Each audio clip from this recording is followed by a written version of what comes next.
Okay, welcome again, because we are here in basic surveying video lectures, and today we will be talking about again module number 2, and ours will be lecture number 3 in module number 2. The module is basic concepts of surveying. Well, we have already done module 1, we are in module 2. In module 2, we will be discussing many things today.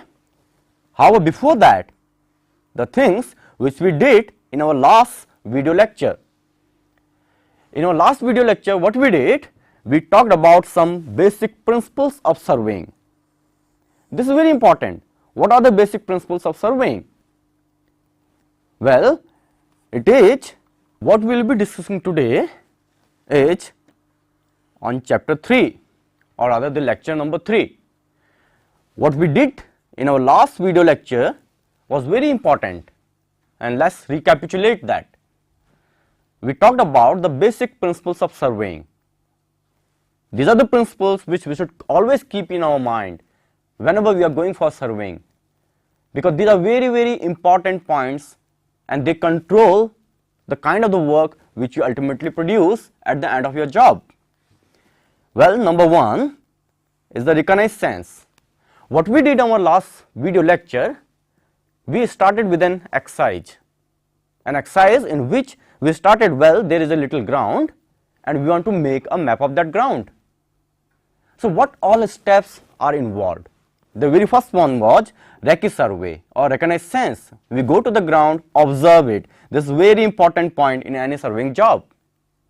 Then the second one, we decided, okay, we are going to survey this particular area by a particular method. In our last video lecture, we chose the method of triangulation.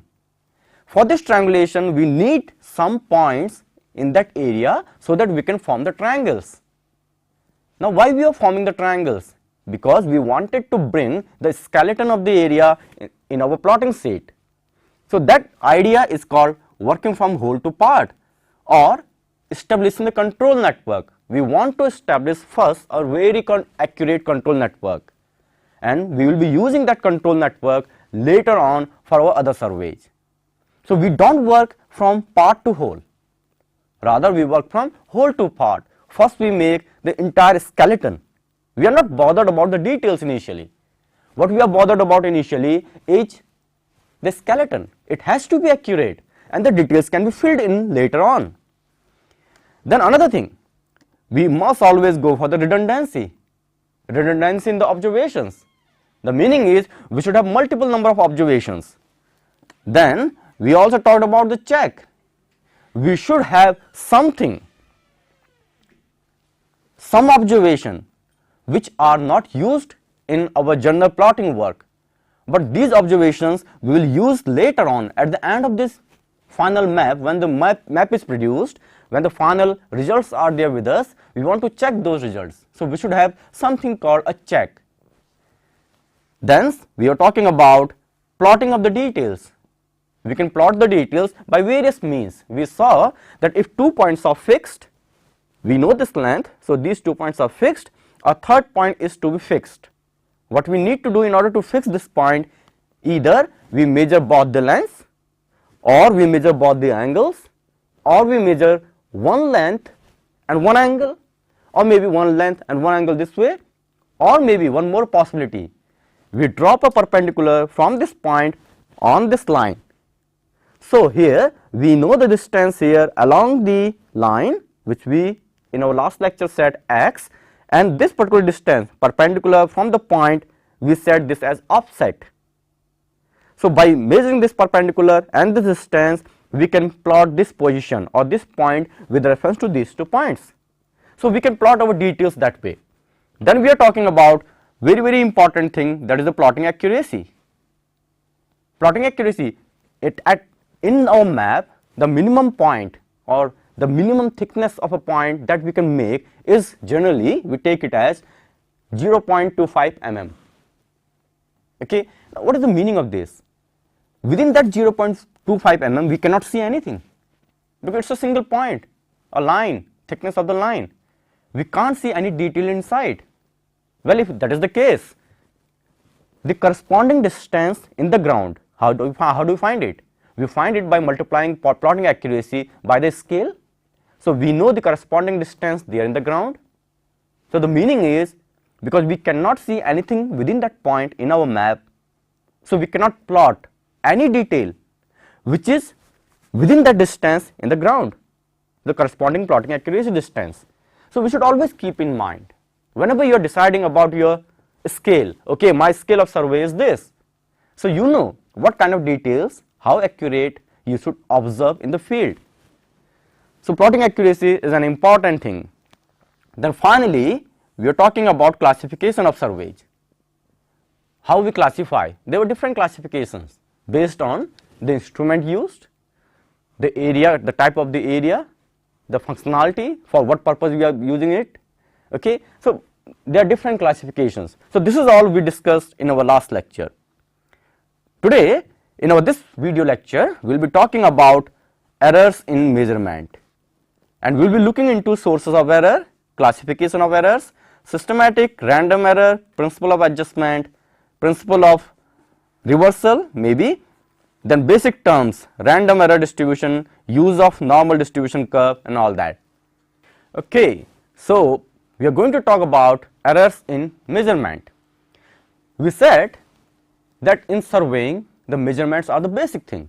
We need to measure the things. So, we need to also talk about the errors in measurement. What is the meaning of this? Let us start explaining this.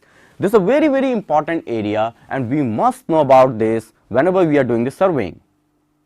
Well, let me give you an example.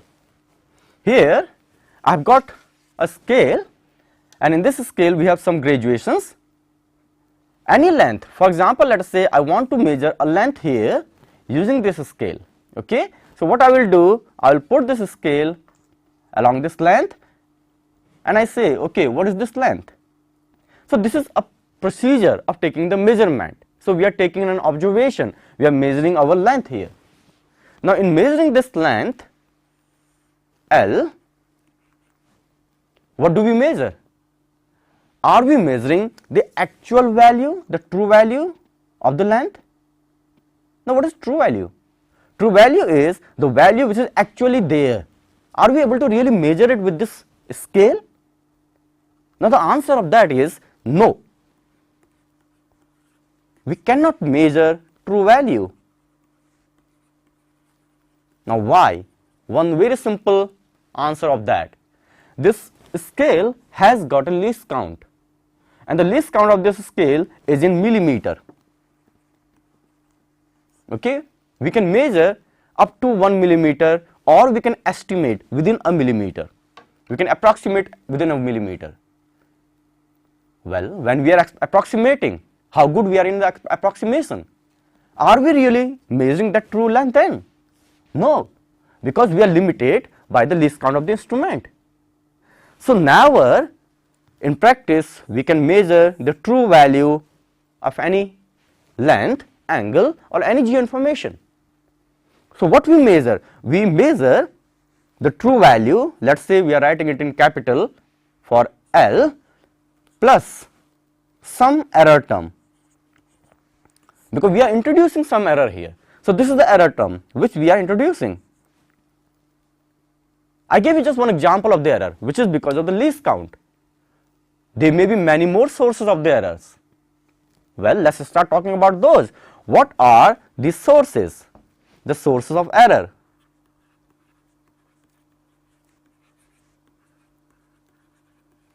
Sources of error in measurement. Well, let us start talking them. Number one, are there any natural sources? Just think about that. Let us think about this scale only. Okay, this scale says that this is 1 meter, which is written over here. I can read from here to here, it says this is 1 meter. So, when this scale was manufactured, when this length was given 1 meter, it was given at a certain temperature. Let us say the temperature at which this scale was given 1 meter was 27 degrees Celsius. And right now when I am working in the field, the temperature here is not 27 degrees Celsius, rather more than that, 42 degrees Celsius. Now what happens? Because of this, if the material of this scale is such that it expands, all the material will, if it expands with the temperature, still I see it is written 1 meter here, isn't it? But because of the temperature, the actual length of this scale is not 1 meter, rather slightly more than 1 meter. Now if I measure any length with this scale which has expanded, our length measurement will not be accurate, rather we are introducing some error. So this is one example of natural source of error. There could be many more. I can give you one more example. For example, let us say many times you must have seen, as I am drawing here in the diagram, well, what I do, I suspend a heavy plumb bob. What this plumb bob is, here it is the thread or twine, and here is a heavy bob, okay, a very heavy material. We make use of this in order to find the direction of the gravity. Obviously, because of this weight, it will align in the direction of the gravity. So whenever we want to measure the direction of the gravity, we can make use of this simple device. We want to ensure whether a particular wall is vertical or not. You must have seen many masons using this plumb bob to ensure the verticality. Now, how nature is coming into the picture? If there is some wind is blowing, okay, it's not appreciable, but the wind is blowing there. Because of the wind blowing, what will happen? A constant force will be acting on the plumb bob, and the plumb bob will be now slightly displaced. I am doing slightly exaggerated one. It will not be this big, but it will be slightly swayed from its vertical position. So what we are able to do, we are not able to measure the exact perpendicular or the vertical direction, the direction of the gravity, rather we are measuring something else. So again the nature is playing a role here. So whenever we take the measurements, we have sources of errors which are because of the nature. Then the second one, the second source of the error are because of the instrument.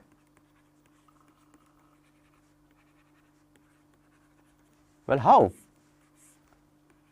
How come? I gave you one example that in this scale, if the least count, there is a limitation of the least count. Let us say the least count in this case is 1 centimeter. In one case, in other case the least count is 1 millimeter. Okay. Now can you start thinking? The limitation, in this case we can measure more precisely, more closely, while in this case our measurements will not be that close. So what is happening? Because of the instrument itself, there are some errors being introduced. I will give you one more example. Well, this says 1 meter. Is it so? The question is it really 1 meter? Because this has been manufactured by someone. Someone has manufactured an instrument which may be the scale, the simple one like this, or maybe a sophisticated instrument. And the instrument says this is 1 meter, but is it really so?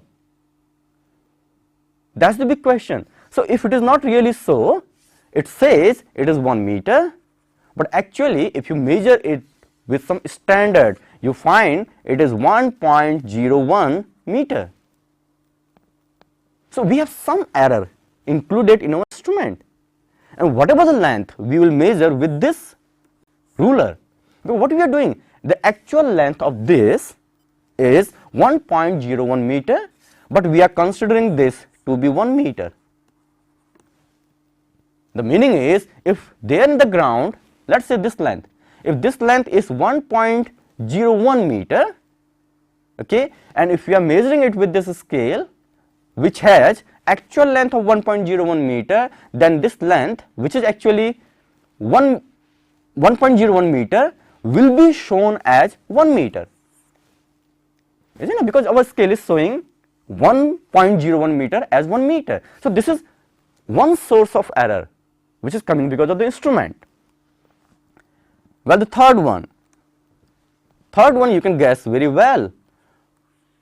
What is the third source of error? It is because of the person or personal errors, the person who is working there. Well, I don't want, I'm a bit tired, I'm not happy today, and I'm taking the measurements. The weather is not very good, it's very hot, so I'm not very happy about working. So what I do, I start committing the mistakes when I take the measurements. Also, when we take the observations over a scale, where our eye should be? Our eye should be exactly over the graduation or exactly over the mark for which we want to measure the length. And then we see the graduation corresponding to that. Well, one source of error could be if I displace my eye here or here, the parallax. So what is happening now? The person who is working with the instrument is introducing some error. So there are errors because of the person also. Well, having seen all these types of the errors, what we will do now, we will go into another classification which we say classification of error. So far we are talking about the sources of the errors. Now we will see classification of errors. What are their types? What I will do, I will start with one example. Let us say in number one case, because the number one type of the error we say to be blunder or mistake. Well, the example in this case is, let us say this is the target. Many of you must have done the firing in your NCC classes or somewhere. So in your firing, what you try to do, you have a little bull's eye here. Your aim is to fire at the point here in the bull's eye. Okay? Well, if you are careless, careless means you are not even targeting the bull's eye. What you might end up firing your bullets somewhere here or outside or very much outside, isn't it? So what you are doing, actually the person who is taking the observation, he is committing some mistakes. There are some blunders. So that kind of thing we say the blunder. Now how it can happen if I am measuring this length? Well, I measure this length, I find this is to be 30, actually the length there in the ground is 30.7 centimeter. Okay. Well, I record it, I say, well, I have observed it 30.7. Now when I write this length in my notebook, length measurement number 1, I write it as not 30, 13.7. It might happen. It does happen, because whenever you are working in the field, if the conditions to work in the field are not very, very good, which is normally so, because you do the survey out there in the ground, the conditions are not very favorable always. So your mind is a bit tired. So you end up writing a length which is 30.7, which you also measured as 13.7. So what you are doing actually, you are introducing an error, which is we say blunder or mistake. Okay.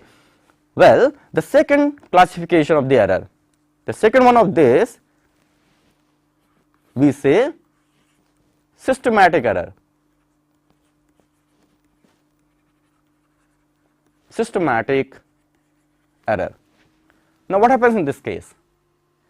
The same example of the target here. Well, the bullseye, you are trying to fire here. Let us say you are not aware about the gravity. You are a very good fireman, but you do not know that the gravity exists. So what you are doing, you are trying to target at the center, but because of the gravity, all your bullets are coming here down. Okay, maybe a little one will go there, but most of the bullets will be coming here. Is it or not? So what is happening now? See, the gravity is playing its role. So a systematic force in the nature is bringing your bullets down, and your bullets are firing here, not at the target. So this is a systematic force which is working. So the error is, we say, systematic error. Similarly, for example, let's say we are measuring with this scale, and we know this scale was made at a temperature of 27 degrees Celsius, while the temperature now is 41 degrees Celsius while I am using it. So obviously this scale has some expansion in its length. So what is happening in all the measurements? Let us say I use this scale to measure this length, and I keep this scale once, twice, thrice, 4 times, and so on. So what I am doing? I am introducing some error always, everywhere. So this kind of error, for which you saw it in the case of the gravity, in the case of the temperature, for which you can write a mathematical model, or we can say those errors which follow some physical law, as in the case of the temperature. There will be many cases where you can write a mathematical model for the error, because it follows some physical law, so you can eliminate that error. So those errors we say systematic error. Well, the number 3, this is very interesting error now, and we say this error to be random error in our observations. For example, let us say, again I am going back to our target. You are trying to fire at the bull's eye, which is this point. Your aim is to fire at the center here. Okay. Well, what we do, we ensure there is no blunder, no mistake. Your firing instructor is very strict. He is ensuring that there is no mistake or no blunder. You are not firing here and there. At the same time, you are also aware that the gravity is there. So what you are doing, you are taking some precaution, and you are raising your gun a little bit, so that instead of firing at this point, you fire somewhere here, so that you are taking care of the gravity also. Now if this is the case, what will happen? All your measurements, all your bullets will now fire like this. Okay, maybe some are farther also, but most of them will be nearer. Now this is a very interesting observation, very interesting observation. What we see here, these bullets are spread throughout my bull's eye, while more number of them are concentrated in the bull's eye and less are in the outer periphery. Now one thing, why we could not fire in the bull's eye exactly? Can we? No, still there are many sources of errors which you do not know. You are breathing, some little turbulence in the air, some little problem with the gun, some little problem with the bullet itself. It does not go in the straight path. So there are many sources of errors which you cannot account for, and these are the sources of the errors which may go in positive direction or in negative direction. We do not know how they are varying. So that kind of error, those sources of error, they contribute the error which is called random error. Okay. So what we observe here, the random errors, their distribution is, number 1 point about them, they are equally distributed in positive and negative direction. What is the meaning? Over here, there are random errors in all the directions. It is not that they are in only one direction, they are in all the directions. So their probability of occurring in positive direction and negative direction is same. Well, the example here with the ruler, the scale. While I am measuring this length, I am trying to keep my scale exactly over the points here and here. What is the guarantee I am keeping exactly over it? Again, there is some subjectivity involved. The human judgment is involved. I may be keeping it slightly here or slightly here. So that introduces the random error. So what will happen? The error amount, now number 2, point number 2 about it. What we see here, random error which are large in magnitude, for example this, occur very less. There is less possibility of the random errors which are large in amount of occurring. But the random error which is small, for example here we have a huge concentration, the chances of their occurring are more. So we can say large random errors, they occur less, while small random errors, they occur more. Okay, we will see in a moment some further things about this random error. But this is one error. You know, if you eliminate from your observation, let us say your observation is L, for a length which you measured it as L. You eliminate that this is not blunder or mistake, fine. Then you eliminate some systematic error SE from your observation. You know the model, how this error has occurred. So you eliminate the systematic error also. Now in your observation, whatever the outcome of this, for example let us say the outcome is L dash, is still this L dash is not equal to true length, because your L dash has still some errors, and those are the errors which we say random errors. So we can say the random errors are those errors which remain in observation even after eliminating systematic errors from the observation. Okay. Now what we will do, we will discuss two more terms here. One term is called precision. What is the meaning of that? Again I am going back to our example of target. That is the bullseye. You are trying to target the bullseye somewhere here, okay, but you are not able to do that. Precision means, let us say when you are trying to target here, there are some systematic errors also working, and because of the systematic errors most of your observations, or we can say the bullets, are clubbed in this area. It might happen. Let us say some force is working there upward now, okay, not like the gravity, and most of your observations are now in this area. Well, this is one case. This is a person A fired these bullets. Person B also fires these bullets, and for person B, what he gets all his bullets, let us say like this.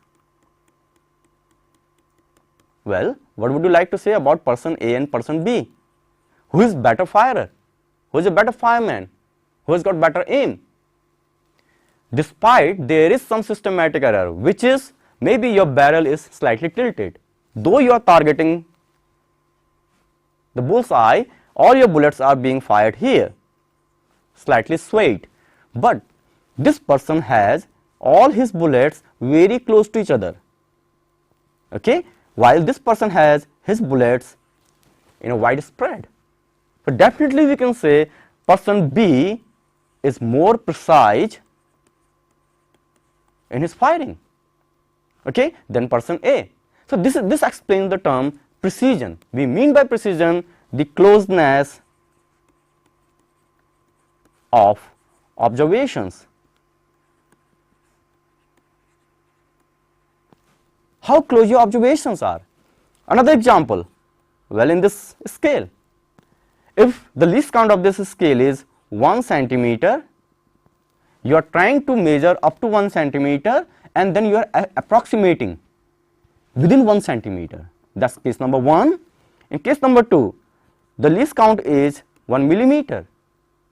So now you are confident to measure up to the millimeter, and you are estimating only within 1 millimeter. Obviously, in this case the precision is more.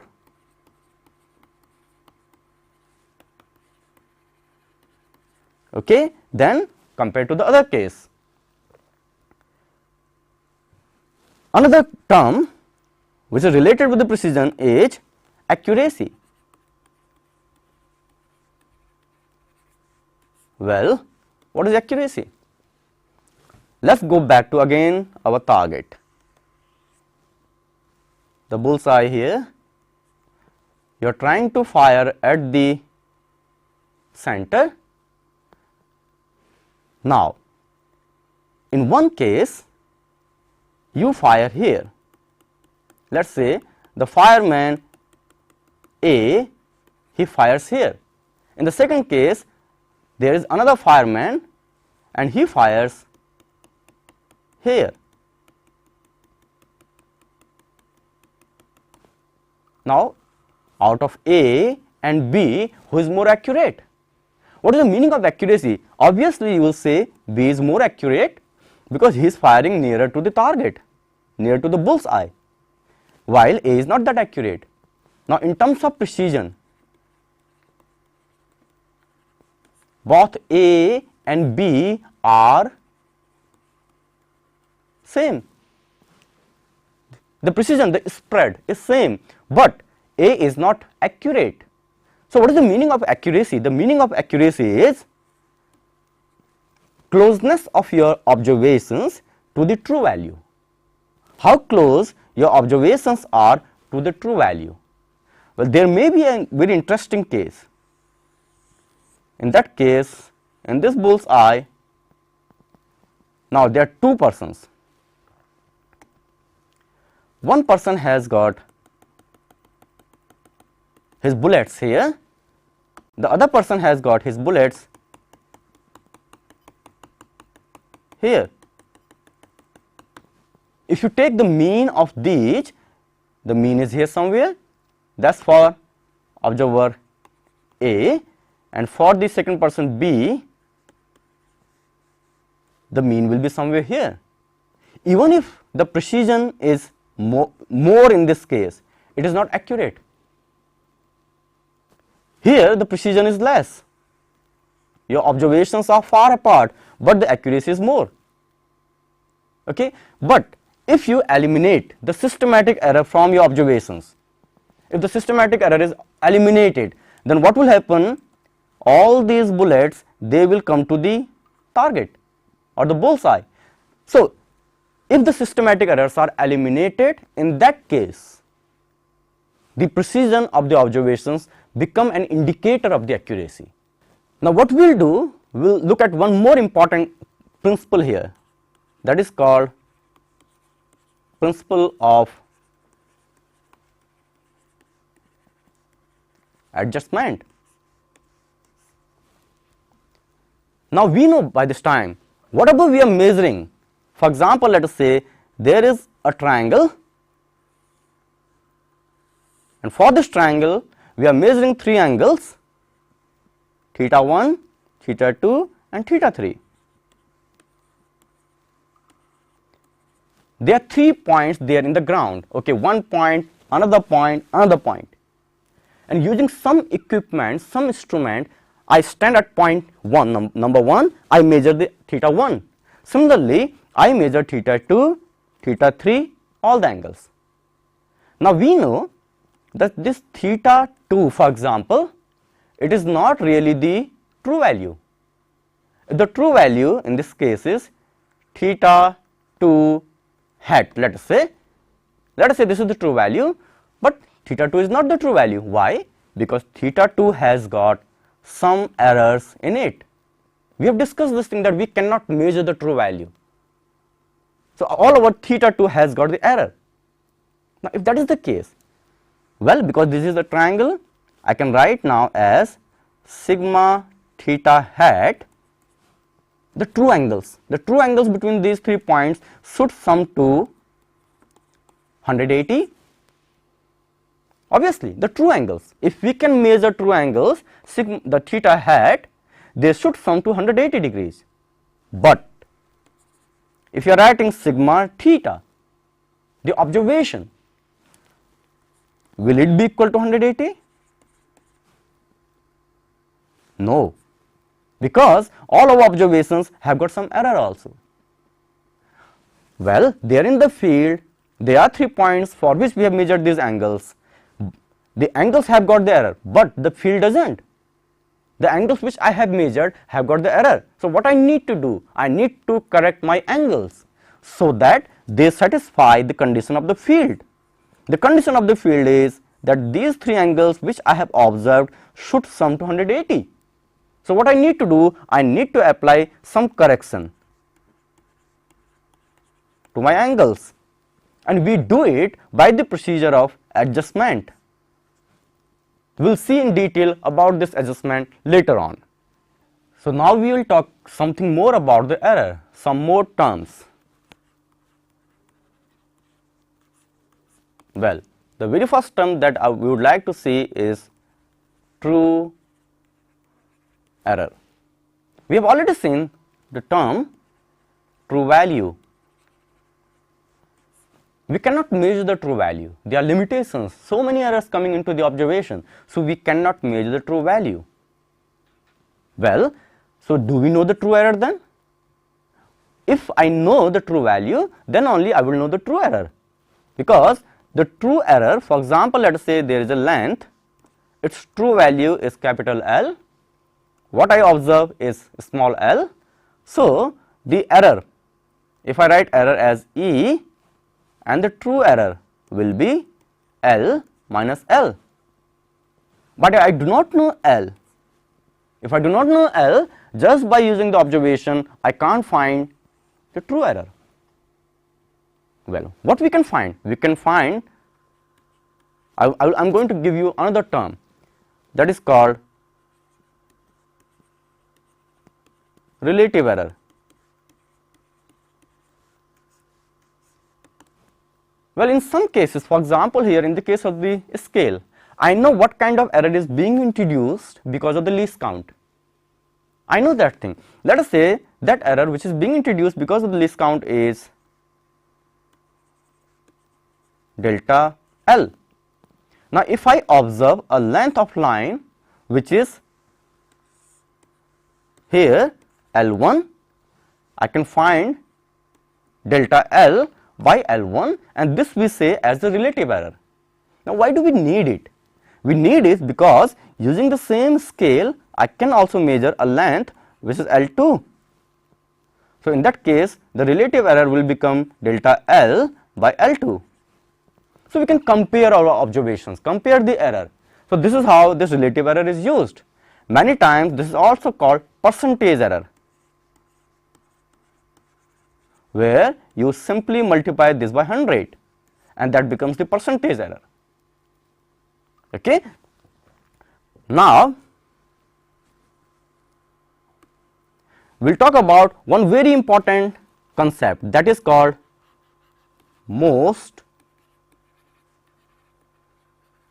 probable value or MPV. We do not know true value. Yes, we do not know that. What is most probable value? It is a kind of replacement for the true value which we use mostly in our cases. The most probable value is defined as one which has maximum likelihood to be nearest to the true value. Well, let us explain this. A value which has maximum probability of being nearest to the true value, because we cannot get the true value by any means, but what we can do, we can go nearer to the true value. I will give you one example here. Let us say there is a length L. L is the true value which we cannot measure. What we are doing, we are observing this. In one case L1, L2, L3, we have taken 3 observations. In another case, we are taking from L1 to L100, 100 observations of the same length. More redundancy here in this case, less redundancy.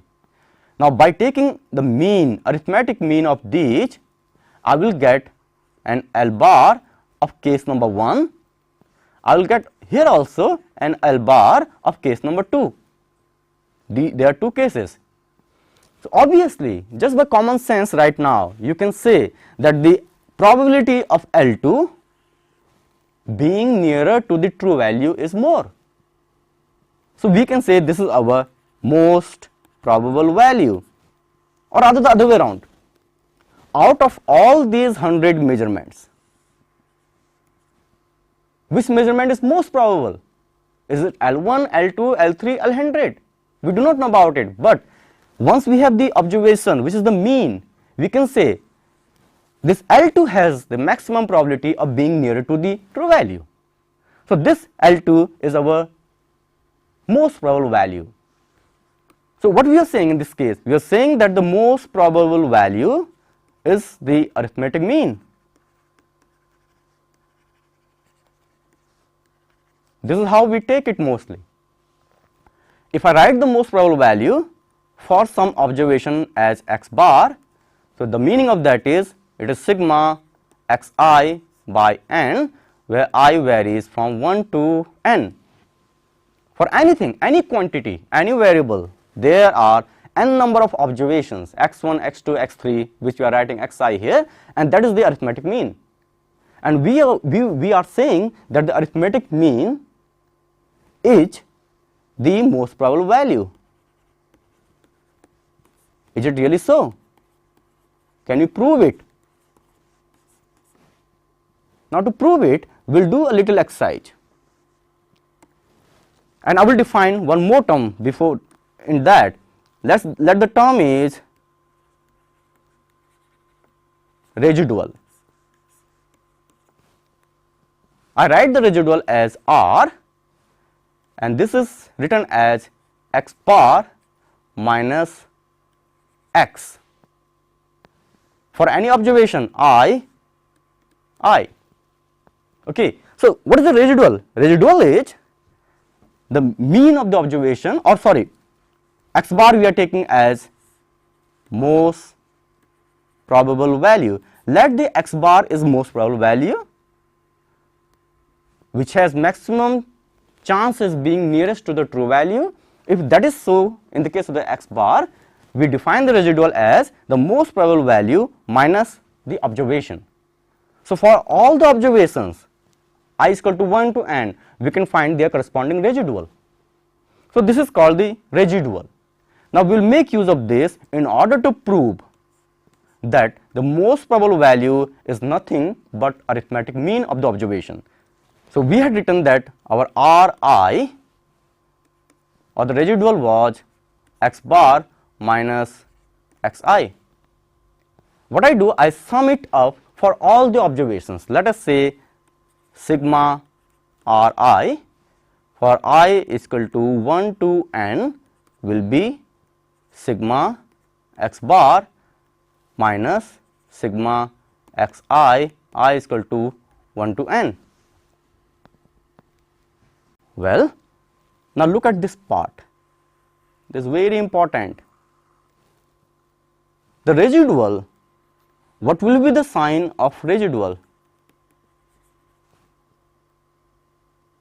We are talking here now only in the case when all our observation, okay, our variable has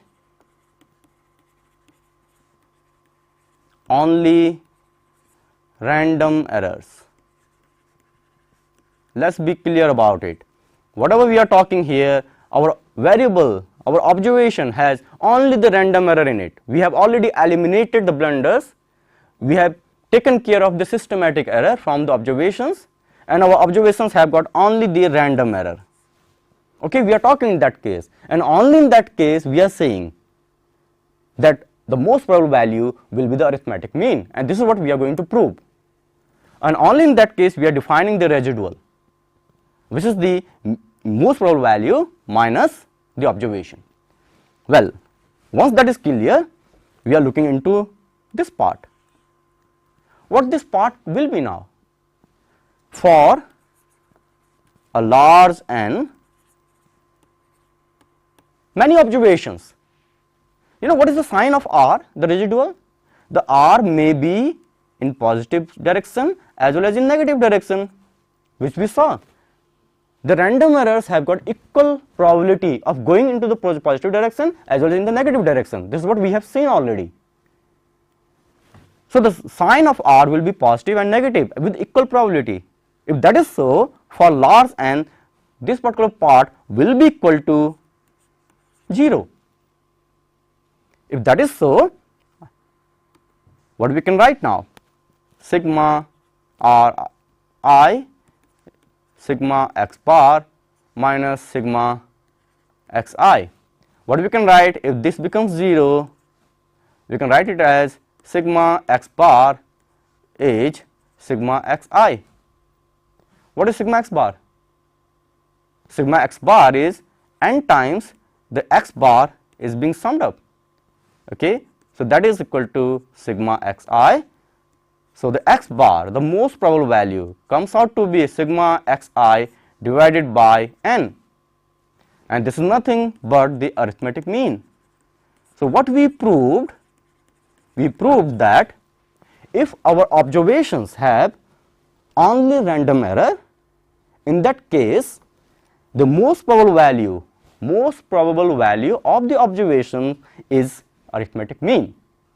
Well, having said that, now we will see another important thing, that is random error distribution.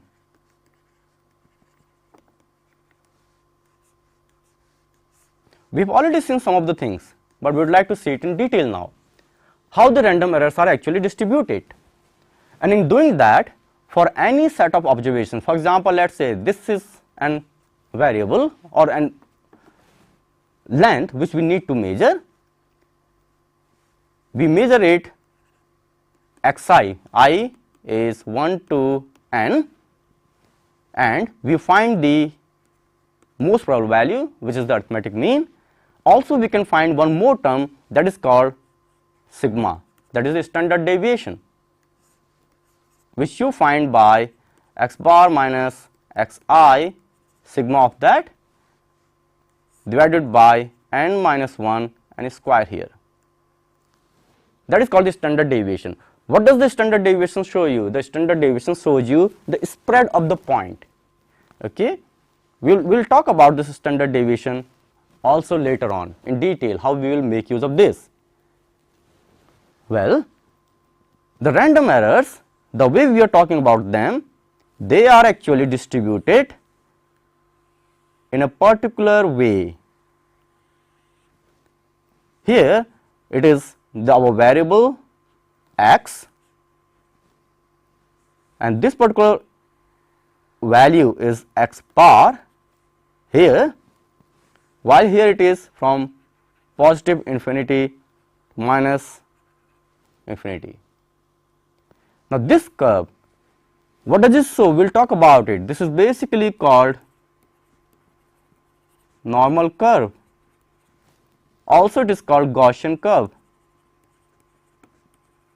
Many times it is called bell shaped curve because it has a shape of a bell.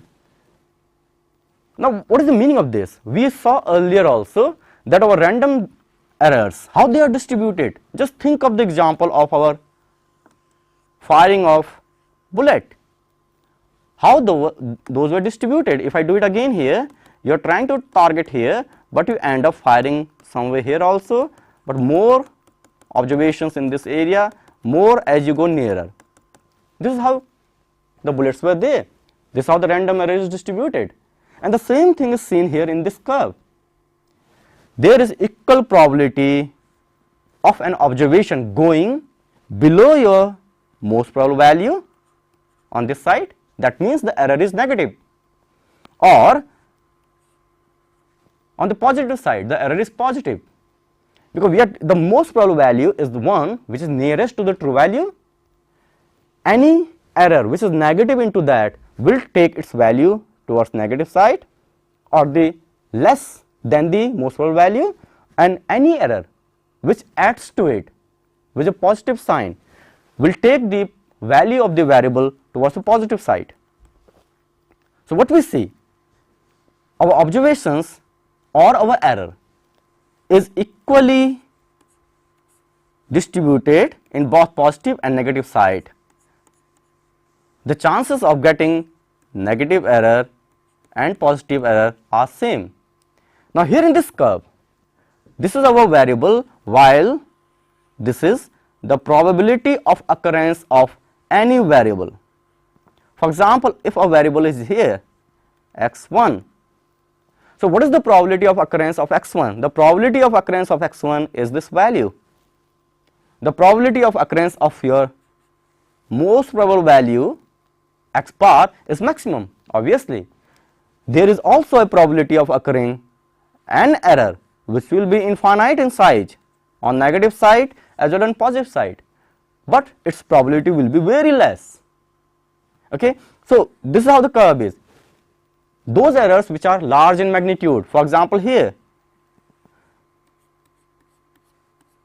because these errors are large in magnitude, so their probability, they are small in magnitude and their probability of occurrence is very high, while the errors which are large in magnitude on this side, on this part, their probability of occurrence is less. So, this is how actually the random error is distributed. So, what we will see, we will look further on this distribution of the random error. I am going to draw the same error distribution or the normal curve again.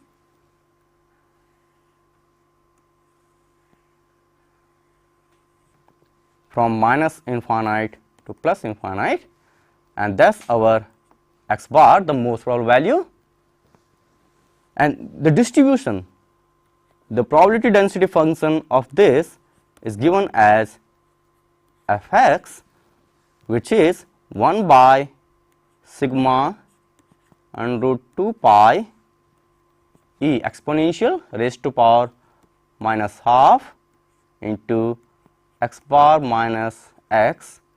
X is an observation and or variable, while x bar is the most probable value, divided by sigma square.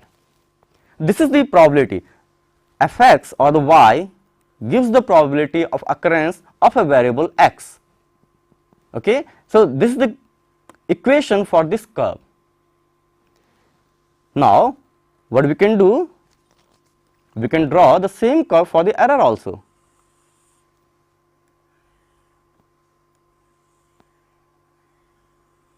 Okay, this will not touch here, this is asymptotic here, they will not meet. Plus infinite, minus infinite, and in the case of the error, we will have 0 error here because it is the most probable value, and the negative values of the errors and positive values of the error. And the error will be also distributed in the similar way, in the way the normal distribution is. And in most of the observations in surveying, unless the observations are biased because of some systematic error component, we will have all our errors generally distributed in this form. So, what we saw today, we saw about the errors in the observation, errors in the measurement. And this is a very important concept. We should know about these errors, because in surveying you go to the field, you measure something there. So, you should know what kind of errors may creep in. These errors, they come because of the nature, because of the instrument, because of you, the person. Then second thing, we talked about the types of the errors. There could be mistakes, there could be the systematic errors. We can eliminate those systematic errors provided we know the mathematical model or the physical law which they follow. We can also do corrections for all the systematic errors. Then after eliminating all these errors, still our observations are not free of the error. We have another kind of error there, which is random error. So, we saw today a lot about the random error, what it is, how it is distributed. It is distributed in a Gaussian way or the normal curve. We saw the characteristic of this, that the positive error and the negative error have got equal likelihood of occurring. Smaller errors have got more probability of occurring, while the large errors have got less. So, this is what we have seen. What we will do in our next lecture, we will try to make use of these concepts, and we will try to take the normal curve, standard normal curve, and we will try to make use of that, so that we understand that what we have measured, how we represent it, how we present it, how confident we are about a particular measurement. Well, thank you very much.